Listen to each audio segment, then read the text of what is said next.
প্রিয় ছাত্রছাত্রীরা কেমন আছো? আশা করি প্রত্যেকে খুব ভালো আছো। আমি রয়েছি তোমাদের সঙ্গে এপি স্যার, অর্ক স্যার।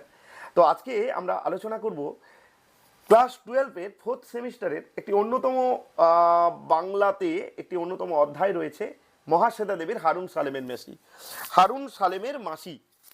তো এই হারুন সালেমের মাসি গল্পের একটা অন্যতম একটি খুব গুরুত্বপূর্ণ একটি প্রশ্ন নিয়ে তোমাদের সঙ্গে আলোচনা করতে চলে এলাম আজকে।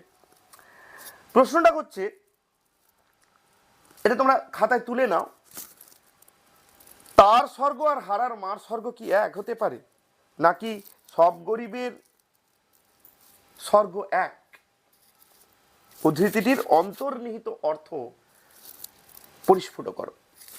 আবার একবার তোমরা মন দিয়ে শোনো। তার স্বর্গ আর হারার মার স্বর্গ কি এক হতে পারে, নাকি সব গরিবের স্বর্গ আসলে এক? এটির অন্তর্নিহিত অর্থ তোমাকে লিখতে হবে। প্রথমত তোমাকে রেডি করে ফেলতে হবে গৌরবীর স্বপ্ন ও আকাঙ্ক্ষা। তো তোমরা তো জানো যে গৌরবীকে, গল্পের অন্যতম একটি চরিত্র হচ্ছে গৌরবী, বলা যেতে পারে মুখ্য চরিত্র। তো এই গৌরবী হতদরিদ্র, স্বামীহারা এবং সন্তানের থেকে বিচ্যুত, অর্থাৎ সন্তান তাকে তার সংসারে থাকতে দেয়নি এবং সে অন্যের আশ্রয়ে আশ্রিতা। একটা ঘর পেয়েছে, সেই কুঁড়ে ঘরে কোনো রকমে থাকে। এই অতি সাধারণ অতি দরিদ্র নারী তার জীবনে সে যেটা বাস্তবে পায় না সেটা সে স্বপ্নে মিটিয়ে নেয়। অর্থাৎ অনেক সময় স্বপ্নে গৌরবী কি দেখে, যে মাথায় সে জবজবে তেল মেখেছে, পরনে ভালো কাপড় এসেছে, আর পেটে ভাত পড়েছে। এমনকি স্বপ্নে হারার মা অর্থাৎ আয়েশা বিবি তাকে এমন একটা জায়গায় নিয়ে যায় যেখানে কিনা প্রচুর থানকুনি পাতা, দূর্বা ঘাস আর ঢেকি শাকের জঙ্গল রয়েছে। একজন অতি সাধারণ মানুষের কাছে দুবেলা পেট ভরে খাওয়া আর খাবার জোগাড় করাটাই হচ্ছে সব থেকে বড় যুদ্ধ। তখন এই শাক পাতার প্রাচুর্যটাই তার কাছে বড় স্বপ্ন হয়ে দাঁড়িয়েছে। আশা করি বুঝতে পেরেছ। তাহলে প্রথমে তোমরা কি করবে, যে গৌরবীর স্বপ্ন ও আকাঙ্ক্ষা। গৌরবী একজন যে অসহায় হতদরিদ্র এক নারী, যে কিনা স্বামীহারা, অথচ সন্তান থাকা সত্ত্বেও সন্তান তাকে তার ঘরে থাকতে দেয়নি। এই কথাগুলো কিন্তু লিখতে হবে। এবং তারপর সে চায় দুমুঠো খেতে, দুমুঠো অন্যের সংস্থান করতে। এবং সেখানে বলতে হবে, আয়েশা বিবির কথা বলতে হবে, তার কাছে স্বপ্ন কি, সে যেটা দিন মানে যেটা পায় না, অর্থাৎ দিনের বেলা জেগে জেগে যা পায় না, স্বপ্নে সে পায়। স্বপ্নে তার আশা কি, বা স্বপ্নে সে কি দেখে, যে স্বপ্নে দেখে যে ভালো কাপড় পরেছে, জবজবে তেল মেখেছে, আর পেটে ভাত পড়েছে। একটা দরিদ্রের কাছে এটাই হচ্ছে সব থেকে বড় বিষয়, অন্ন বস্ত্র বাসস্থান।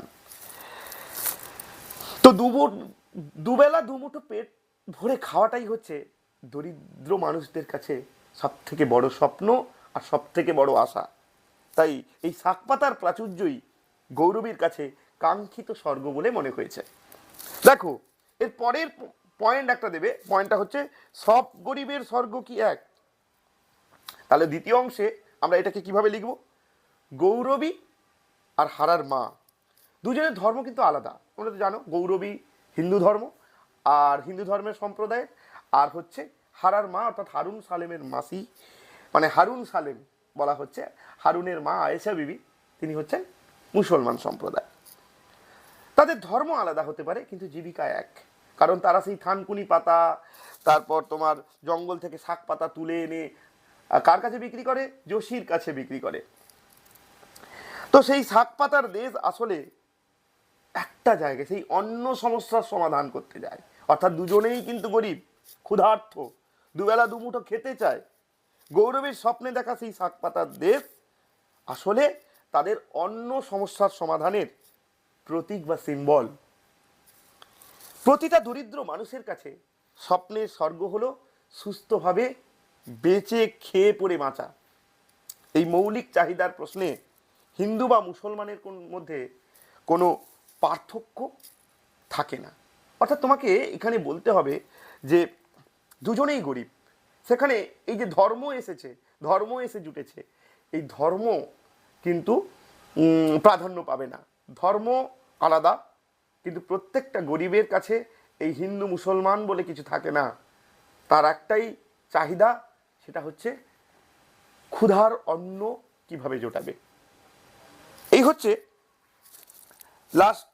লাস্ট অংশ, অর্থাৎ শেষের অংশটা কিন্তু এভাবে লিখে আসতে হবে। তাহলে আমরা এই প্রশ্নটি এলে যে তার স্বর্গ আর হারার মার স্বর্গ কি এক হতে পারে, নাকি সব গরিবের স্বর্গ আসলে এক, উদ্ধৃত অংশটির তাৎপর্য বা বিশ্লেষণ যদি করতে আসে, তাহলে তোমাকে প্রথমত গৌরবীর স্বপ্ন এবং আকাঙ্ক্ষা এই পয়েন্টটাকে রেডি করতে হবে। নেক্সট হচ্ছে সব গরিবের স্বর্গ কি এক, এই পয়েন্টটা করতে হবে।